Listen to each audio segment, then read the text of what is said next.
Before Guts ever swung his Dragon Slayer, before Guts was born out of a corpse, before Kentaro Miura ever lifted his finger to draw his first line of Berserk, history has already unveiled the story for Miura when he drew Battle for Doldrey.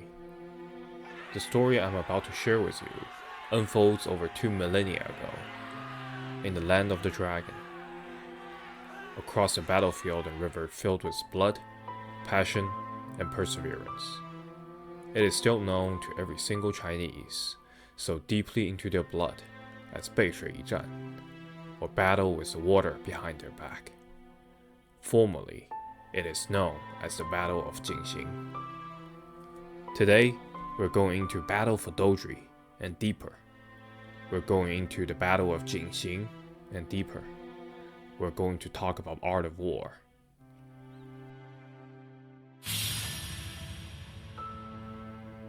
Battle for Doldrey was one of the most descriptive battle in the Golden Age arc. They're facing the valiant General Boscoin and his holy purple Rhino Knights. The start of the battle is no different than any other. The vanguard led by Guts raiders. Guts and company has caught enough attention even from General Boscoin. Griffith soon requested the Hawk to retreat. This, of course, is a bait. Griffith knew Gannon was going to pursue him and try to capture him alive. Without a doubt, Gannon asked the Holy Purple Rhino Knights to all pursue the Band of the Hawk, even with the firm disagreement from General Boscoin. The Band of the Hawk, with a total of 5,000 troops on the other hand, they know pursuing them is the renowned Holy Purple Rhino Knights, with a total of 30,000 troops. This is when Griffith gave his order. It's do or die. The rivers behind, we have no escape route. And with that sentence, Griffith told us the name of the battle that every single Chinese would know. Fight with the river behind your back. Without anyone noticing, Casca led a small group of Band of the Hawk to take over the stronghold. With all the main troops pursuing the White Hawk, Casca was able to capture the stronghold with only some resistance. Once Casca captured the stronghold, she quickly put up the banner of the Hawk ASAP. Griffith, noticing the success of the capture, ordered the Band of the Hawk to cry for victory as loud as they can. With the stronghold fallen and facing the Band of the Hawk in front, the Holy Purple Rhino Knights were trapped in the middle. Without a proper plan and the loss of General Boscoin, the Holy Purple Rhino Knights was in total collapse. The historic battle wasn't far off from Miura's illustration. In the year 205 BC, right before the establishment of the Han Dynasty, to give some context, this is 100 years after Alexander the Great. For the Chinese, have you ever heard that vast majority of Chinese belongs to one ethnic group called Han? Yes, this is the dynasty that defined that ethnic group. Let's get back to the story. The Band of the Hawk parallel, the Han with the General Han Xing, led 30,000 at a pass called Jingxing. His elite troops had been pulled away from him.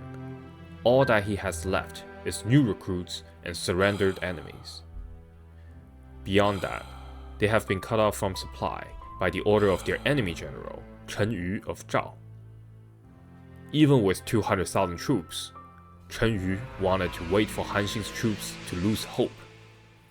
Another day without supply is another heavy toll on Han Xing's hope and morale.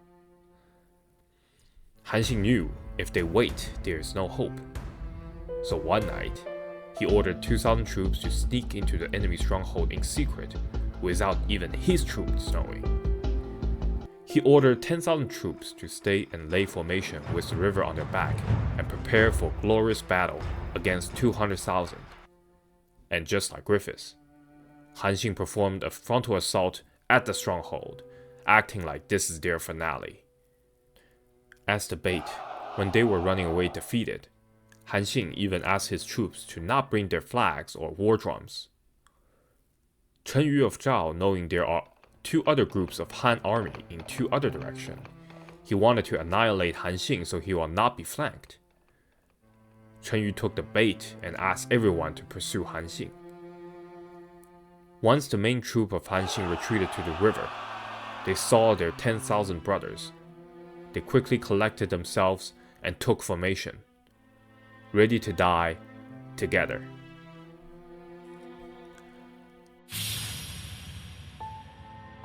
岂曰无衣，与子同袍。王于兴师，修我戈矛，与子同仇。岂曰无衣，与子同泽。王于兴师，修我矛戟，与子协作。岂曰无衣，与子同伤。王于兴师，修我甲兵，与子协行。The Han army was able to hold 200,000 troops for half a day, until the enemy's stronghold was captured by the 2,000 troops from the night before. When the Zhao realized, they were in full panic. Who knew if they were just being bamboozled with an enemy reinforcement or not? And now they're also flanked by the Han.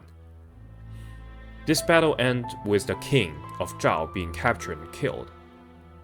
It also started the second dynasty to unite China, after that short-lived and brutal Qing being the first, the very first Qing that the poem just now originated from.